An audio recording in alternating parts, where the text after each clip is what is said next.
Suspense. And the producer of radio's outstanding theater of thrills, the master of mystery and adventure, William N. Robeson. What you're about to hear is more than the lurid figments of this writer's imagination. It has happened in the prisons of Michigan and New Jersey, Massachusetts and Colorado, and elsewhere, when desperate men oppressed beyond endurance turn upon their tormentors.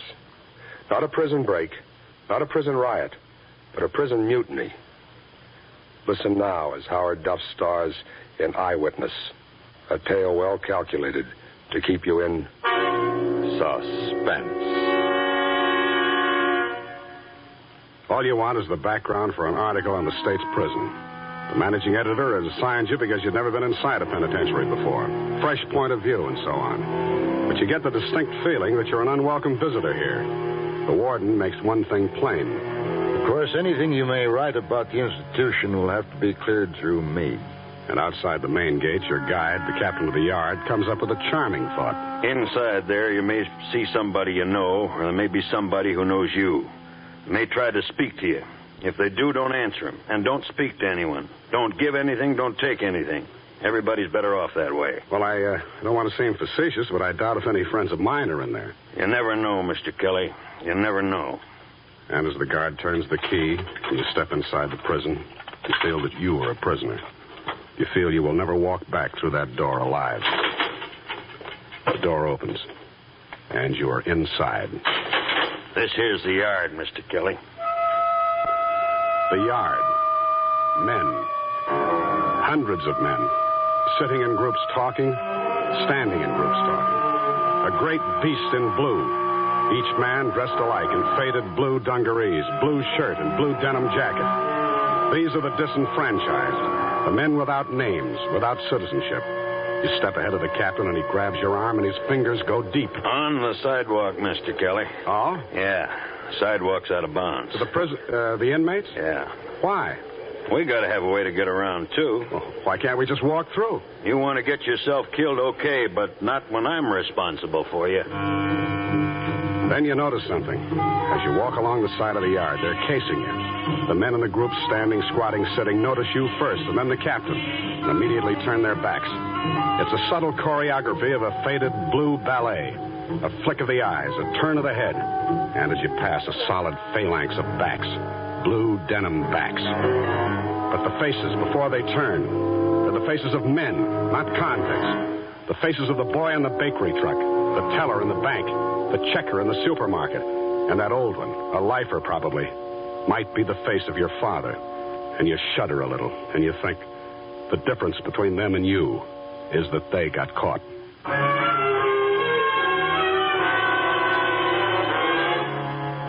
Captain Wolf shows you the dining hall, where dinner begins at 3:30 in the afternoon, in order that 5,500 convicts, eating in shifts, can finish their evening meal by 6:30. He shows you condemned row. He shows you the death house.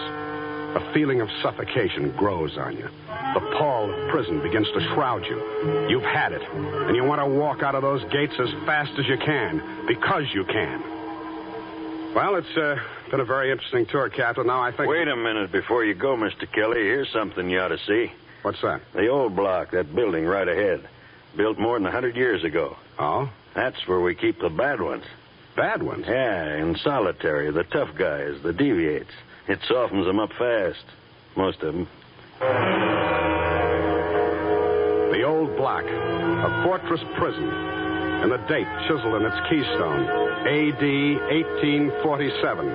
A reminder that it was built when prisons were intended only to punish, never to correct. This'll take only a minute, and you ought to see it. Ain't changed much in over 100 years, I can tell you. You stop in front of the heavy steel door, but no guard peers through the bulletproof glass peephole. The door is not instantly unlocked like the others had been. All right, both of you.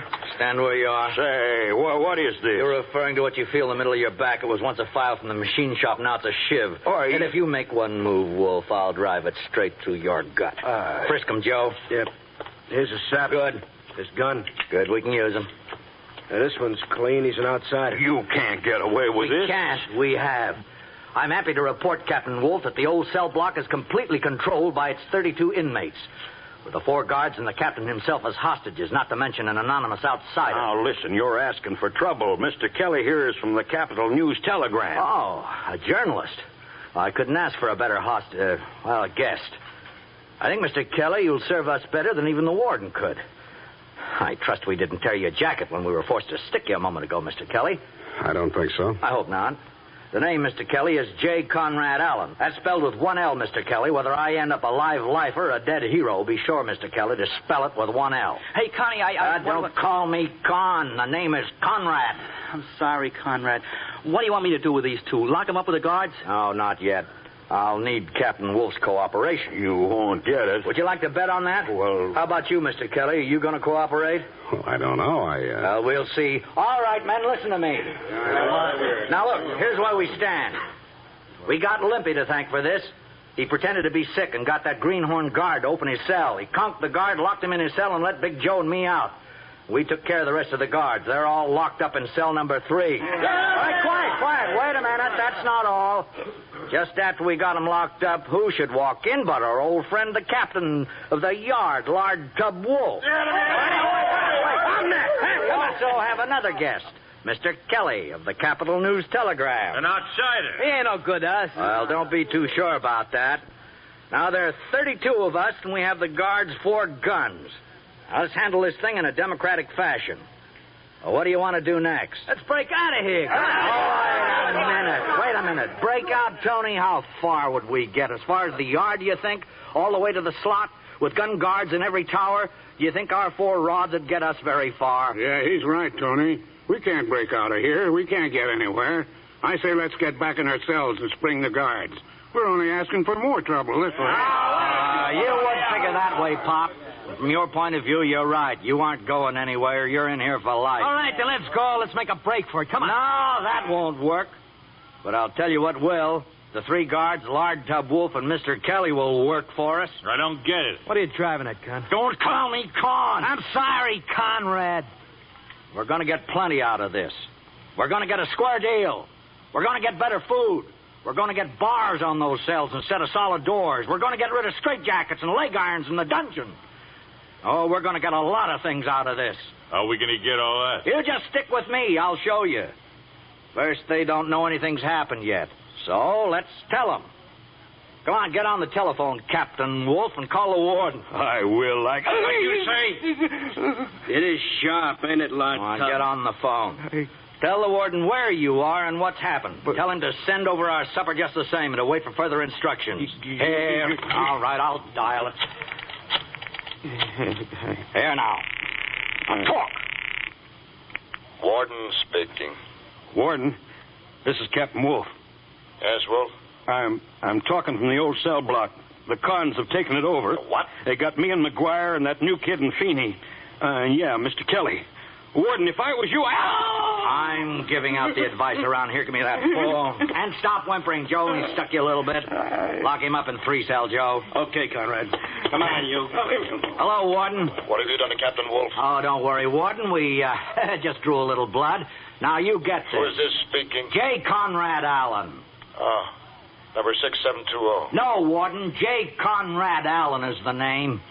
What do you want? Plenty, and we don't want any funny business from you. Now, look here. No, you look here, Warden. Now, look, you just sit tight until you hear from me again. And don't you forget to send supper over as usual. I will not. Okay, Warden, okay. Don't send the supper then, but you better send a stretcher, because we're just about to beat up a guard. Big Joe. Yeah, which one, Conrad? The one who's so handy with the chain strap. Feeney? Yeah, that's him. Here's his chain. Use it on him. It'll be a pleasure.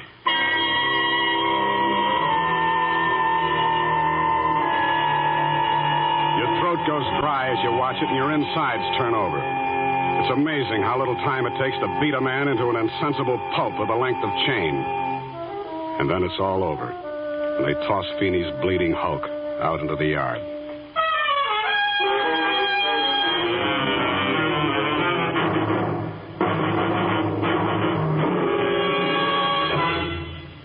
After they've carried Feeney's broken body away, it doesn't take long for supper to arrive. Rolled up to the door on steam carts by frightened trusties. The men of the old cell block fall to with an appetite you can't share. Not only because the soup is greasy and thin, and the bread rough and thick, but also because you've just seen a man nearly beaten to death. Why, you're not eating, Mr. Kelly. I'm not very hungry. I don't blame you. But after a while, you get hungry in here. Now, you get so hungry you'll even eat this guck. Yeah, I suppose you do. But don't think just because this is punishment food that it's much better in the mess hall. It isn't. It's just more filling over there. Did you have to do it? What? Beat up the guard. Of course. Why? Force. That's the only thing they understand. The guards, the warden. That's the way they treat us. You don't have to do anything. You just have to have a guard down on you. And it can mean 3 days in a straitjacket. You get in a real rhubarb and you can go down to the dungeon for anywhere from a week to a month. The dungeon? Yeah. The dungeon. It's down in the cellar of this block. Cells are 5 feet long, 5 feet high, and 3 feet wide. So you can't lie down, you can't stand up, and there's no light. It's not a pretty place, Mr. Kelly. You see what I mean? I'm beginning to. Okay, Mr. Kelly. It's your story. What do you mean? Well, Mr. Kelly, for a newspaper man, you amaze me. It's your story. Eyewitness. You gonna let me out? Oh, no, indeed. We need you. Well, then how can I... Phone it in. When's the morning edition go to press? Well, the Bulldogs put to bed at 8:15. Right, you got a little more than an hour. Can you do it? Oh, sure, if I can get a call through. You'll get a call through. Hello? Outside line, please. What? You heard me, Warden. Tell the operator to give us an outside line. What are you trying... Mr. Kelly wants to file a story. Well, no story goes out of here without my okay. No? I bet you're holding a press conference in your office right now, aren't you? Well, so am I. Mr. Kelly wants to file his story. I will not be intimidated. How's Feeney, Warden? Is he resting easy? Who do you want next, McGuire or that green kid who opened the first cell? Name him. We'll deliver him to you in pieces. Look here, Alan. Don't you realize what'll happen to you men? You can't get out of there. You're already in bad trouble, all of you. You've forfeited your chance for parole by breaking out. You've extended your sentences by beating up Feeney. You're only making it worse on yourself. Now, if you don't give up, you'll all spend the rest of your lives right where you are, in the old block. Threats, Warden? You threatening us? What's the matter? Scared? Because we're not. We're sitting pretty, Warden. But you got plenty to lose. You might lose your job. And where could you ever find another one so cushy? You better play ball with us, Warden, because we're playing for keeps. Now get me an outside line. I will not. Okay, Big Joe, go to work on the next goon. Sure. Now, wait a minute, you can't. It's inhuman. I suppose the dungeon isn't. But you can't... Get me that outside line, Warden. Give me your word you won't harm that man? I'll give you my word for now. You get me that line.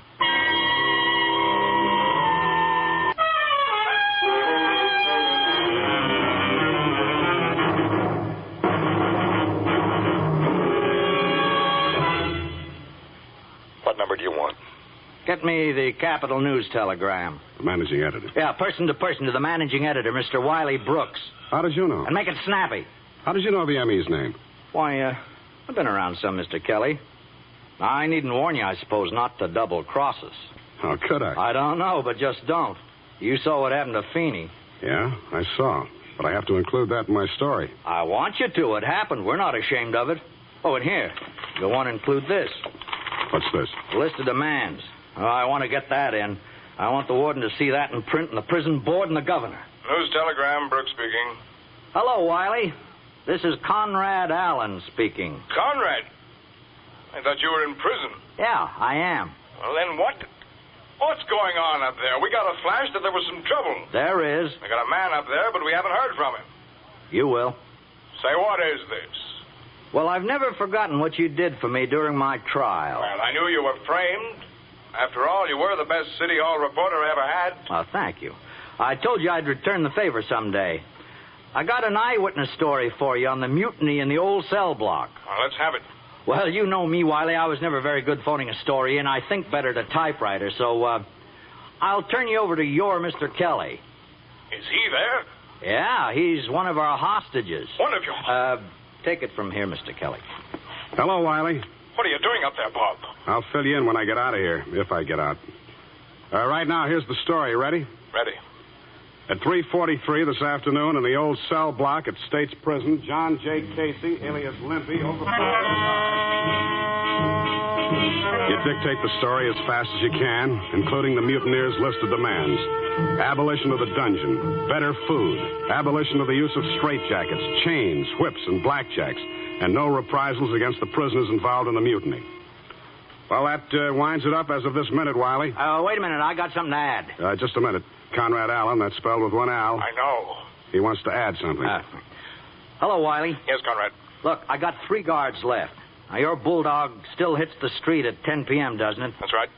Well, if they don't meet our demands by midnight, we beat up a guard. The next one goes at 4 a.m., the last one at 8 o'clock tomorrow morning. You can print that. Yeah. Okay, Conrad, but listen. Let Bob Kelly out of there, will you? I need him on this story. Wiley. He's on the story, and we need him. And if they don't give in by 8 a.m. when I run out of guards, I'll need your Mr. Kelly very badly. You hear it, you don't believe it. And then you think of Feeney. You're not so sure. The time drags on. Some of the men go back to their cells to sleep in the unaccustomed half-freedom of open doors. A couple of them pull the doors quietly shut because sleep is impossible with the doors open. 8 o'clock. 9 o'clock. 10. Well, paper's on the street now. 11 o'clock. The tension mounts. Slowly, Conrad's midnight deadline approaches. The hands creep toward 12. They meet, point upward. 10 seconds. 15. Nothing happens. Okay, boys. Who's next? How about McGuire, the blackjack specialist? Use his own on him. Okay, Conrad. Warden speaking. Send a stretcher, Warden. McGuire will be ready for you in 5 minutes. Here's your answer, Conrad. Hey, the lights! Somebody turned off the lights! So that's the way he wants it.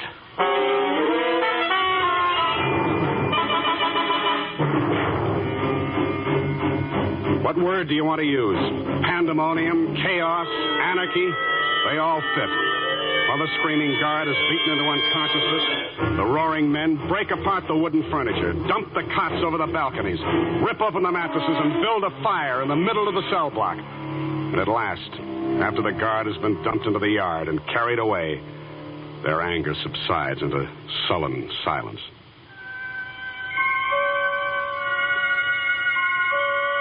Four more hours drag by, and at last Conrad's next deadline arrives. Ready to give in, Warden? Are you thirsty, Conrad? What do you mean? You will be. Why, the crummy... Hey, Limpy. Yeah? Turn on the water tap in your cell. Huh? Turn it on. It's just a trickle. It stopped. Well, come here. Yeah, Conrad. Look, keep it to yourself, you understand? Yeah, but what does it mean? They turn off the water? Just keep it to yourself. Don't tell the other guys. Oh, they'll find out soon enough. Yeah, but let's not tell them, huh? Let them find out by themselves. Look here, Conrad, don't you see they got you licked? No, they haven't, Mr. Kelly. They're scared. They're plenty scared. In the name of humanity, why don't you stop this? Stop now? We can't stop. Hey, Conrad, something's going on outside. What is it? I can't tell. Sounds like digging out and back. Well, can't you see? You kidding? We ain't got no lights, remember? And the yard lights are out. Time to throw him another bone. Which one this time? How about the Greenhorn Kid? Oh, but he's the one who let me out. Well, he's a guard, isn't he? Go to work on him.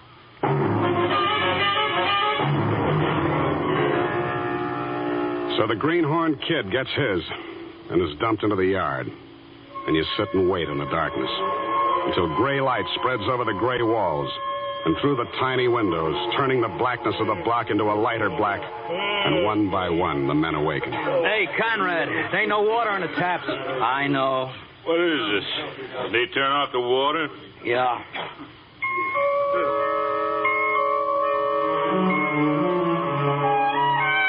Another hour goes by, and it's breakfast time. Hey, Conrad, when do we eat? We wait and see. Well, I'm hungry. We wait. 8 o'clock, that's the deadline.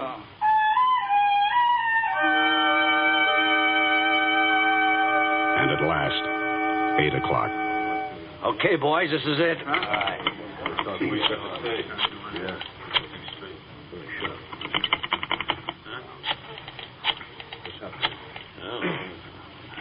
What the...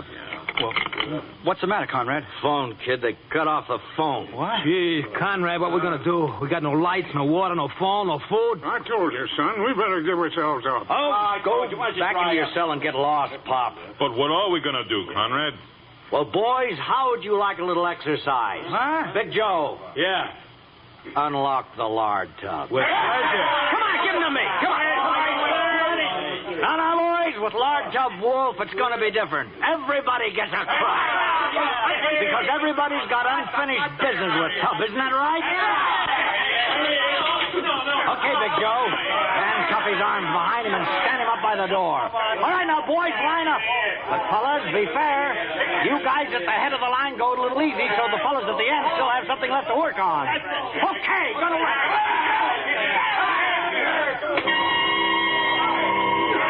You thought you'd seen cruelty before, but this is mass bloodlust. The tormented turning on their tormentor. Each man delivering his retribution on the captain of the yard. Calculatingly, deliberately, one with a fist, another with a foot, a third with a length of chain, still another with an iron codleg, and you turn away. And the effort of your retching blots out the sounds of agony and empty victory. Good old Lard Tub. I got an idea he might quit his job. After he's able to walk again. Hey, Conrad, I just thought of something. Yeah, what's that? What are we going to do next? Nothing. It's their move. Yeah, but we ain't got any more guards to beat up. That's right. But we've still got Mr. Kelly. Your heart stops beating for a long instant as the wild, bloodshot eyes of 32 desperate men center on you. Yeah, that's right. I was forgetting. We still got Mr. Kelly. Now, wait a minute, Conrad. He ain't done nothing to us except do us a favor. He got the story out for us. Now, listen, boys, let's not get ethical. We're all in this all over our heads. If Mr. Kelly's what it takes to win our point, we'll use Mr. Kelly. Now, look, I don't think You're it's right. not supposed to think. I'll do the thinking. You agree with me, don't you, Kelly? You'd do the same thing if you were in my place, wouldn't you? You're asking me. You don't know how long you sit there across the table from Conrad. Time has stopped. You wait. Conrad waits. The men wait in silent little groups. You wait for the next move, the warden's move. And at last it comes. You men in the old cell block. Hey. What's that? Yeah, just put a loudspeaker truck into the yard. Where? Oh, yeah. Can you hear me? I'll break out this window. Yeah, Warden, I hear you. I'm not talking to you, Alan. I'm doing the talking for the guy. I'm talking to all of you men. I've just come from a meeting with the prison board and the governor. We're in agreement that we will not permit the authority of this state to be bullied by a tiny group of men who haven't even the rights of citizens. Make it simple, Warden. You turning us down? I'm willing to discuss your grievances with you, but I will not be forced to give in to your demands. That's final. Now, men, I urge you, come out of there peaceably, and we'll see what can be done for you. Thanks a lot for nothing, Warden. We'll sit tight. Men, don't listen to Alan. He must be crazy to keep you there, and I think he is keeping you there. Now listen to me. I've cut off your lights, your water, your food. I could let you rot in there, but I don't want to do that. Come out peaceably. Ah, go blow it. All right. I will. My watch says 17 minutes after 9. Exactly 9:30, I will blow up the cell block. You're bluffing. Think so? During the night, we planted dynamite all around the building. Hey, Conrad, you remember I said I heard noises out there during the night, huh? Yeah. You men, don't listen to Alan. Listen to me. Now, you've got 12 and a half minutes to make up your minds. You're forgetting something, Warden. We still got the newspaper reporter in here, Mr. Kelly. I can't be responsible for him. I got all my guards out. I won't bargain any further. There's just a little more than 12 minutes. Think it over, boys. Well, Mr. Kelly, looks like you aren't as valuable as I thought you'd be. I'm sorry about that. Well, we're licked. We gotta give in. Give in! Give in after we've gone this far? Give in and lose everything? Do you realize that in this state they can give us all life for what we've done so far? Me, I'd rather be blown up than spend the rest of my life in this hole. No, Conrad, please, you gotta get us out. It's all your fault, you little punk. What do you mean? If you hadn't cocked that greenhorn guard yesterday just because you wanted to make up to Conrad, we wouldn't be in this fix. Lay off the kid. Well, you little jerk, I ought to break your head. I said lay off the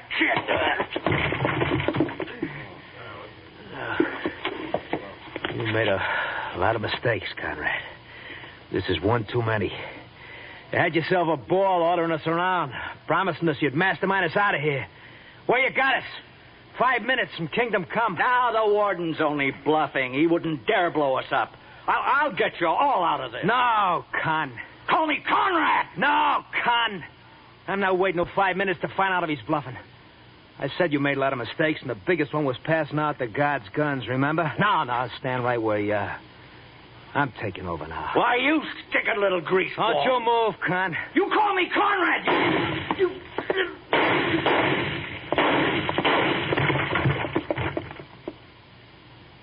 Less than 5 minutes, boys. I'm going out. Anybody joining me?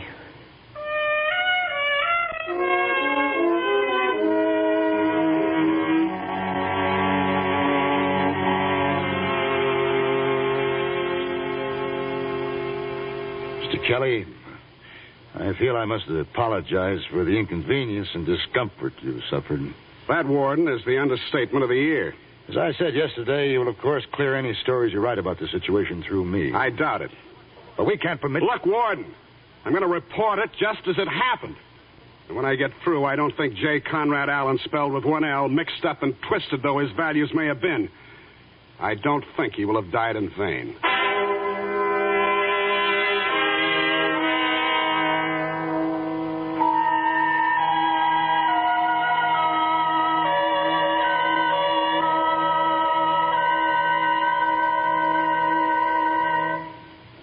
Suspense, in which Howard Duff starred in Eyewitness, written, directed, and produced by William N. Robeson. Listen. Listen again next week when we return with Herbert Marshall in Back for Christmas, a tale well calculated to keep you in suspense. Supporting Mr. Duff in Eyewitness were John Daner, Lou Merrill, Joe Kearns, Jack Crucian, Curt Falkenberg, Barney Phillips, Tony Barrett, Dick LeGrand, and G. Stanley Jones. The original musical score was composed and conducted by Jerry Goldsmith. Every weekday evening, most of these same stations bring you three of the greatest stars in all show business, Bing Crosby and Amos and Andy. In their music hall, Amos and Andy let still another star, the Kingfish, join the proceedings as they play host to lady wrestlers, symphony conductors, and anyone who will make music or laughter or both. Hear them every weekday night on CBS Radio.